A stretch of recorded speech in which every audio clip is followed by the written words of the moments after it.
Greetings and salutations, friends, and welcome back to more Warhammer 40k lore, as we continue our journey down the second founding Blood Angel Successor chapters, with the Angels Encarmine. Just like the other chapters we're talking about this month, they were of course formed during the second founding, when the various legions were broken into smaller pieces according to Reboot Gilliman's Codex Astartes. But unlike most, if not damn near all, of the other chapters in existence today, the Angels Encarmine still have an active living link back to that now almost completely forgotten time. The Angels Encarmine possess a significant number of dreadnoughts, and amongst their number is the venerable Cassio, who was once a sergeant serving under Sanguinius himself during the time of the Horus Heresy.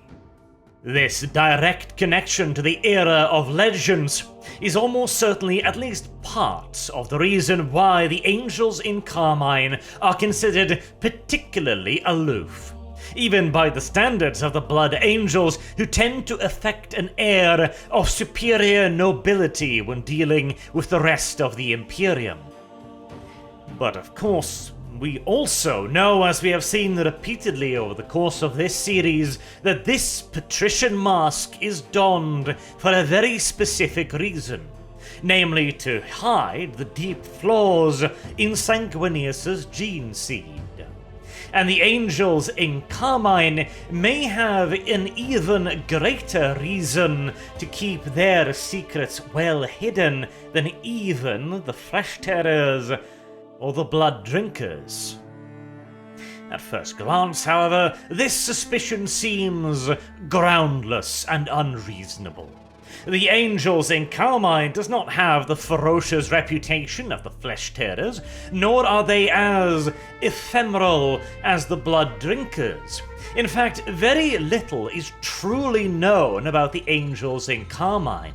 They are constantly engaged in wars across the Imperium, and what little is absolutely known about them is that they will not rest, even in circumstances where other chapters might retire from the front lines for decades or even centuries at a time to rebuild their fighting strength. Somehow, the Angels Encarmine have been able to keep a constant rolling crusade going for centuries and sometimes millennia at a time, as if they can not rest, as if they refuse to. And in fact, this has been a consistent thread with their chapter masters. Another interesting little mention as well is that the leaders of the Angels Encarmine are not granted the more traditional title of chapter master. Instead, they are referred to as Castellans. For all practical purposes, the title makes no difference, as his duties are that of chapter master and leader of the Angels Encarmine, though it may potentially hint at something hidden in the chapter's deep history. Interestingly, you see, the chapter's homeworld, or even if they have one, is unclear. Furthermore, we do not know if they have a fortress monastery at all, or if they are a crusading chapter that is based off a fleet, a battle barge. We do know that the chapter is in possession of an ancient and venerable ship, the Excelsis, meaning that they could entirely possibly function as a fleet-based chapter. We also know that they are in the habit of sending out smaller formations, demi-companies, aboard strike cruisers to aid distant Imperial forces in their struggles. Indeed, the chapter prides itself of never once having refused a request for aid. This all certainly does suggest some form of a fleet-based chapter, as the amount of mobility required and the ability to split themselves aboard multiple vessels would almost certainly be an absolute requirement for this level of activity. The question then, however, becomes, how are they doing this? As we have already seen from the other chapters, the flaw runs deep in the poor unfortunate sons of Sanguinius, some being brought to the very edge of extinction by the constant erosion of their numbers and the consigning of countless brothers to the ranks of the Death Company. And yet, the angels in Encarmine are keeping up a rate of deployment which any other non-Blood Angels chapter of more stable stock would be quite envious of. How are they doing it? How are they seemingly flourishing where others are withering? Now, granted, the angels in Encarmine are rarely, if ever, at anything approaching full strength, yet again, the simple fact that they are staving off actual annihilation is an incredible achievement in their position. Now, unfortunately, the Angels in Encarmine is one of those chapters that we don't know as much about. The very fact that we don't know whether or not they are a fleet-based chapter, or if they have a homeworld, indicates quite clearly that we don't know as much about them as we might like to. But there are certain hints and indications suggesting that there might be a very good reason why we don't know these things. Astartes chapters can be quite secretive, particularly when they have something that they wish to hide, and the Angels in Encarmine have a couple of interesting little peculiarities about them. The Castellan is one such thing. The title Castellan in and of itself comes with certain suggestions. The original meaning of the word stems all the way back to the Middle Ages and used to simply refer to someone in charge of a castle. But more recently, in the English language in particular, the title Castellan used to refer to the head of a prison. Now, how is that relevant, you may ask? Well, the Angels in Encarmine are famed for fielding far larger numbers of Death Company Marines than most other chapters. Again, it is usually customary to provide the Emperor's grace to those battle brothers that survive an engagement in the Death Company, as they will usually die in the battle itself, or be so heavily wounded at the end of it that there is no point in maintaining their lives and continued suffering. We did, however, talk about the Flesh Tearers and how they would retain their Death Company Marines until they eventually died in battle, a practice that many of the other chapter masters were not particularly appreciative of at all. And yet here we have a chapter fielding very large Death Company formations, often as many as 30 or more battle brothers. That's nearly a third of an entire company, seemingly having succumbed to the Black Rage, and a chapter master referred to as Castellan, with an unknown homeworld and an unknown fortress monastery.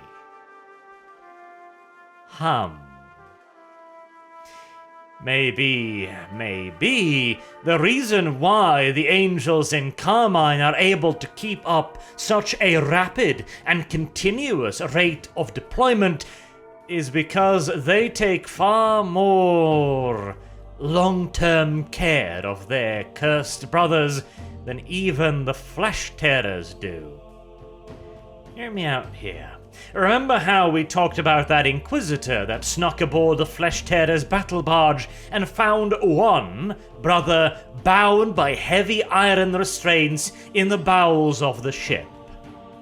What if, instead of such an improvised solution, the Angels in Encarmine have actually come up with a large-scale, fully operational Death Company prison colony, where they are loaded onto ships to be deployed in various war zones, presumably also in specially made internal compartments?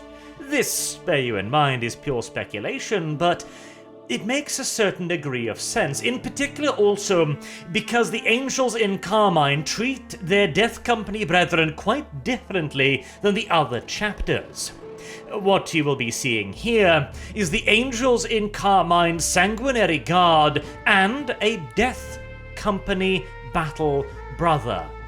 Notice the paint schematic. I haven't done a video on this yet, so you might not be aware, but Sanguinary Guard are customary armored in gold, to demonstrate that they are close to Sanguinius and close to the chapter master. They are the honor guard of the Blood Angels chapter, and yet here they are pure white alabaster. Additionally, the Death Company, always near universally armored in pure black, with a red cross on their shoulder guards and sigils to denote the fact that they are now Death Company brothers and have so passed beyond the usual brotherhood, are also armored in pure white alabaster. The usual red warning markings essentially are still there, but the color choice is quite striking.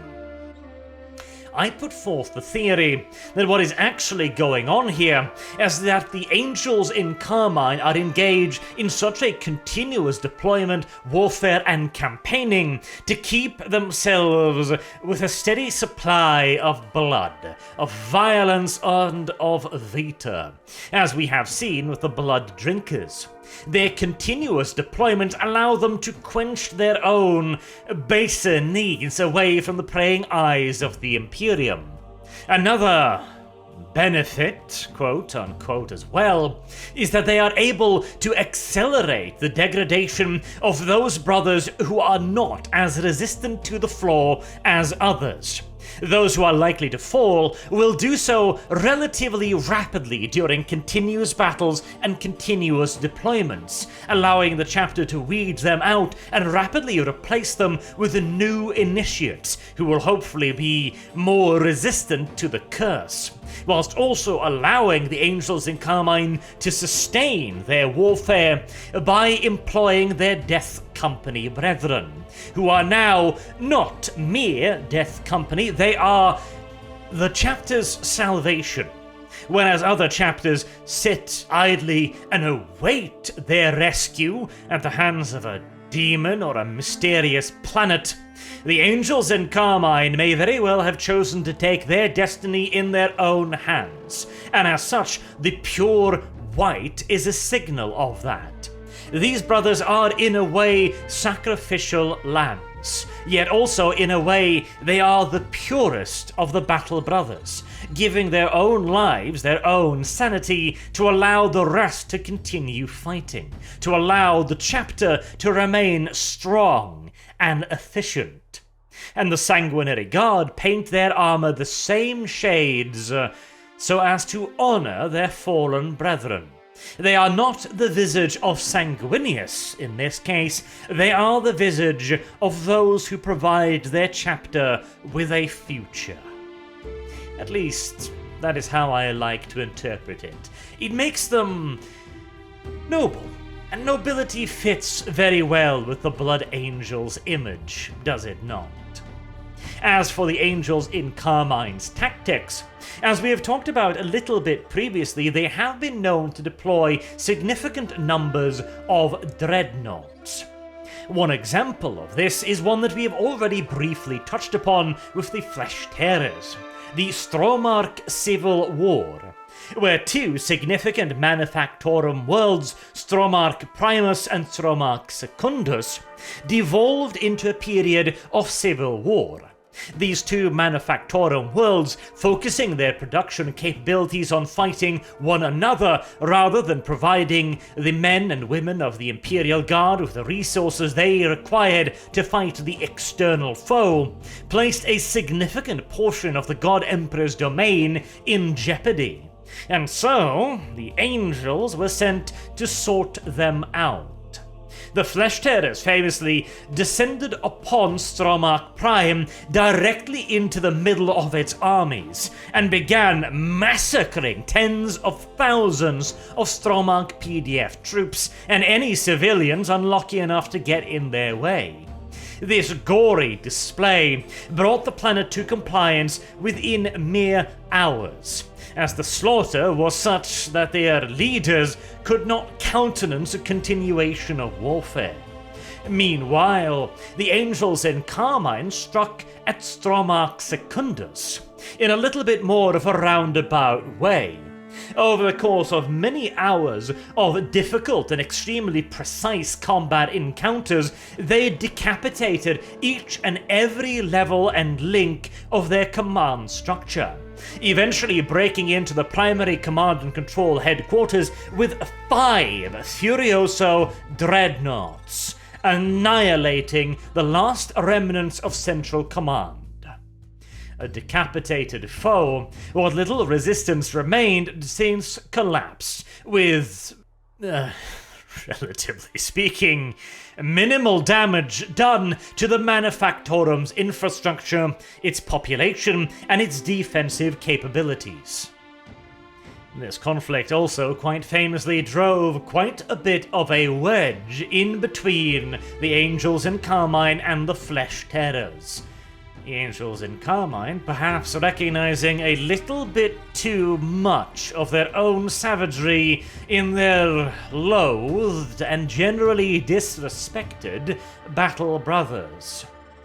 They also fought, of course, during the devastation of Baal, where they threw themselves into the thickest of the fighting against the Tyranid Hive Fleet Leviathan. Having been placed in charge of the defenses of Arch Murus, they fought for countless hours against an overwhelming foe, and the chapter paid an extraordinarily heavy price. Not only did their chapter master Zargo fall in the conflict, but 75% of the chapter was also lost. Of course, unfortunately, this heroic sacrifice was all rendered completely moot and pointless, as all of their numbers were instantly replaced by Primaris Space Marines immediately thereafter.